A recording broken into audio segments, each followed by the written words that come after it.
হরে কৃষ্ণ। একাদশী ব্রত কিভাবে পালন করতে হবে? একাদশী ব্রত দিনে ভোরে উঠে শুচিশুদ্ধ হয়ে শ্রী হরির কাছে প্রার্থনা করতে হবে, হে কৃষ্ণ, আজ এই একাদশী ব্রত যাতে আমি শুদ্ধভাবে পালন করতে পারি, তুমি কৃপা করো। একাদশীতে ভোরে মঙ্গল আরতি, বন্দনা, পূজা, ভোগ নিবেদন, গীতাপাঠ, আলোচনা, বেশি করে হরে কৃষ্ণ মহামন্ত্র জপ করতে হবে, আরতি কীর্তন করতে হবে। যদি কেউ নির্জলা উপবাস থাকতে পারে তো অনেক ভালো।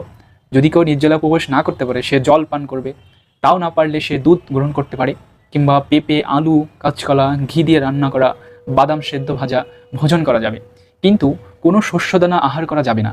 যেমন শস্যদানা, যেমন চাল, আটা, ছোলা বা ডাল জাতীয়, সর্ষে তেল ইত্যাদি সম্পূর্ণভাবে নিষেধ।